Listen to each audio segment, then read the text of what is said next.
चेतन आनंद जी का तो वाकई में अभी आइडेंटिटी क्राइसिस में वो जी रहे हैं कि वो हैं किधर, पेंडुलम की तरह वो हैं। उन्होंने एक पर्टिकुलर जाति को टारगेट किया, पासवान जाति को टारगेट करने वाला उन्होंने बयान दिया था। चिराग पासवान जी चूँकि पासवान कम्युनिटी से हैं और इस तरह से उन्होंने एक कौम यानी कि एक जात को उन्होंने ये टारगेट करने की कोई बात कही है, तो उस पर तो मेरा यही बोलना होगा कि चेतन आनंद जी की जो अपनी कौम है ना, वो धोखेबाजी की कौम है। गीदड़ भमकी से हम तो डरने वाले नहीं है। अरे गीदड़ को छुड़ाने के लिए नीतीश कुमार जी ने सहरसा के मैदान को खाली करवाया। जाके पूछ लीजिए वहाँ के भूमियार का बच्चा जानता है कि पप्पू देव को साजिशन उनकी हत्या करवाई गई इसी गीदड़ को जेल से छुड़वाने के लिए, जिसका नाम है आनंद मोहन। चेतन आनंद जो इनको सो कॉल्ड धर्मात्मा, धर्मगुरु या महापुरुष बताने की चेष्टा कर रहे हैं, तो मैं बताना चाहूँगी चेतन आनंद हो या ये जो भी हैं कौन है, आनंद मोहन, हाँ, ये सब कोई भारत की आज़ादी में इनका कोई योगदान नहीं रहा है ना। है तो वो एक अपराधी ही,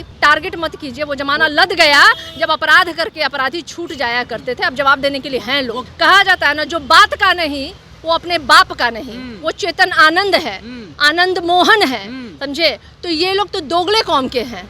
नमस्कार, स्वागत आपका लाइव बिहार में। मैं हूं आपके साथ है संजीव सिंह। देखिए, आरक्षण की दायरा बढ़ाने के साथ साथ आरक्षण को 9वीं अनुसूची में शामिल करने को लेकर के आरजेडी की तरफ से आज पूरे राज्य के तमाम जो जिला मुख्यालय है वहां पर धरना प्रदर्शन किया गया है। हमारे साथ बातचीत करने के लिए आरजेडी से प्रवक्ता है सारिका पासवान जी। क्या कहेंगे, आज आप लोग पूरे राज्य के तमाम जो जिला मुख्यालय है वहाँ पे प्रदर्शन किया है, कैसे देखते हैं? देखिए, बिहार के आज तमाम जो जिला मुख्यालय है वहाँ पे आज 1 दिवसीय धरना प्रदर्शन हो रही है और हमारी मांग है कि 65% बढ़ाए गए आरक्षण को 9वीं अनुसूची में डाली जाए। और मुख्यमंत्री नीतीश कुमार जी जब 17 महीने के शासनकाल में हमारे साथ थे तो वो भी हमारे इस बात के समर्थन में खड़े थे और उन्होंने कहा था कि 9वीं अनुसूची में डलवाएंगे, विशेष राज्य का दर्जा भी बिहार को दिलाएंगे।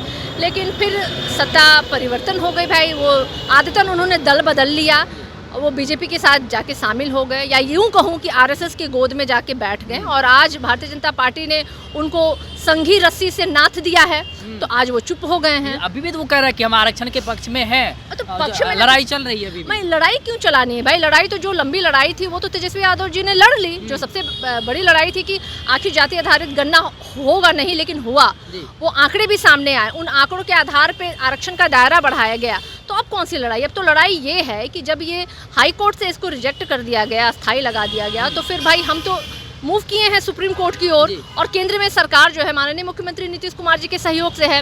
तो अब किस बात की लड़ाई? अब तो अधिकार लेने की बात है। तो देखिए, अब बरगलाने वाला, यानी इसलिए मैंने बोला कि नीतीश कुमार जी जो है ना, संघ के रस्सी से नथा गए हैं। और वो दृश्य आपको याद होगा कि कैसे वो कमल का फूल लेकर के रथ पे सवार थे।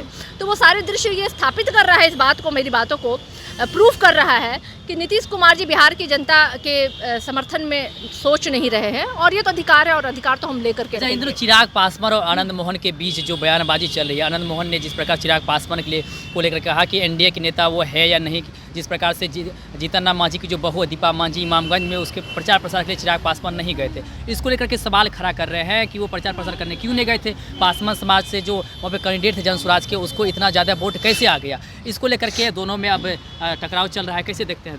देखिए, चिराग पासवान जी हों या फिर चेतन आनंद जी की माता जी हों, चेतन आनंद जी का तो वाकई में अभी आइडेंटिटी क्राइसिस में वो जी रहे हैं कि वो हैं किधर, पेंडुलम की तरह वो हैं। चिराग पासवान ये बात बोल रहे हैं, मतलब चिराग जी तो बोल रहे हैं, मैं भी इसी बात को आपको बता रही हूँ, हकीकत बता रही हूँ कि आखिर चेतन आनंद की अभी क्या है हकीकत। चेतन आनंद से भी अगर आप पूछेंगे कि आप कहाँ हैं, तो शायद वो बता नहीं पाएंगे, इस्तीफा नहीं दिए हैं कि वो जमीन पे हैं, धरती पे हैं या मंगल ग्रह पे हैं, वो भी बताने के तो कंडीशन में है नहीं। लेकिन ये उनके अपने गठबंधन के अंदर की बात है। अब कौन कहाँ जाएगा चुनाव प्रचार प्रसार करने, ये तो निश्चित मतलब एक अपने पार्टी संगठन के अंदर या गठबंधन के लोग ही निर्णय लेते हैं।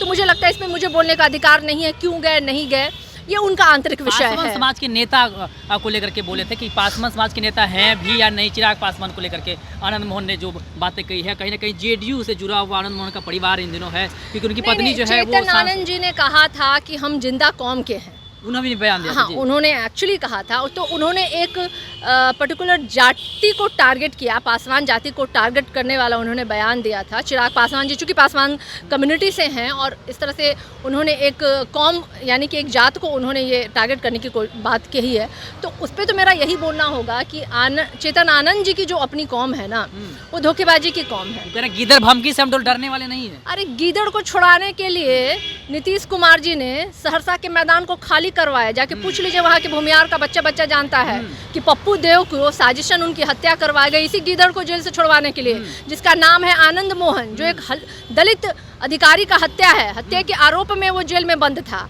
और चेतन आनंद जो इनको सो कॉल्ड धर्मात्मा, धर्मगुरु या महापुरुष बताने की चेष्टा कर रहे हैं, तो मैं बताना चाहूँगी चेतन आनंद हो या ये जो भी हैं, इनको नहीं, आनंद मोहन, हाँ, ये सब कोई भारत की आज़ादी में इनका कोई योगदान नहीं रहा है ना। है तो वो एक अपराधी ही, और बहुत बड़ा अपराध के जुर्म में वो जेल के अंदर बंद हुए थे। और चेतन आनंद जो जिस तरीके का भाषा का इस्तेमाल कर रहे हैं, आपको व्यक्तिगत अगर किसी व्यक्ति पे करना है तो करिए, लेकिन अगर आप उनके जात, उनके कौम, उनके धर्म, उनके परवरिश, उनके वंश पे आप करिएगा तो आप ध्यान रखिएगा, आप बहुत छोटे से कण हैं, है ना।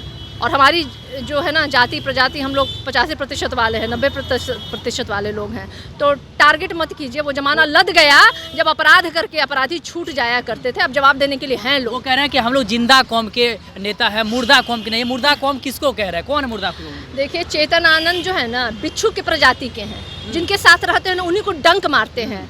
कहा जाता है ना जो बात का नहीं वो अपने बाप का नहीं, वो चेतन आनंद है, आनंद मोहन है, समझे। तो ये लोग तो दोगले कौम के हैं, ये जिस तरीके से जिस थाली में खाते हैं उसी थाली में छेद करने वाले कौम के हैं। तो इनकी कौम तो यही है। और फिर से मैं बोल रही हूँ, जो आदमी अपने बात का नहीं वो अपने बाप का नहीं, और इससे खराब बात इनके लिए कुछ हो ही नहीं सकता। एक आखिरी सवाल रहेगा, चिराग पासवान ने जिस प्रकार से आनंद मोहन को लेकर के इशारे में कहा है कि मुख्यमंत्री नीतीश कुमार की कृपा पर जो बाहर निकले हैं वो क्या बोलेंगे, इसको कैसे देखते हैं आनंद मोहन का? भाई मैंने आपको बोला ना कि गीदड़ को हटाने के लिए, बाहर निकालने के लिए रास्ता खाली कराया गया। सहरसा में पप्पू देव की हत्या क्यों कराई गई? किस गीदड़ को बाहर निकालने के लिए? तो वही गीदड़ है ये आनंद मोहन गीदड़, दलित अधिकारी का हत्यारा। कोई धर्मगुरु तो है नहीं, ये बाबा साधु संत मुनि तो है नहीं। मैं तो बोल रही हूँ, आपके चैनल के माध्यम से सुन ले जनता कि चेतन आनंद का बाप जो है ना वो एक दलित अधिकारी का हत्या के आरोप में सजा काट करके आया है, और इसको जिस भी तरीके से नीतीश कुमार जी ने निकाला है जनता इनको माफ़ नहीं करेगी। बहुत बहुत धन्यवाद बातचीत करने के लिए। तुम्हारे से बातचीत करते आरजेडी से नेत्री हैं, प्रवक्ता हैं सारिका पासवान जी। ये क्या कुछ करती तमाम सवाल का जवाब देते हुए आप सुन रहे थे। आप भी मेरी राय प्रतिक्रिया हमें कमेंट बॉक्स के माध्यम दे सकते हैं। आप देख रहे थे लाइव बिहार। बहुत बहुत धन्यवाद।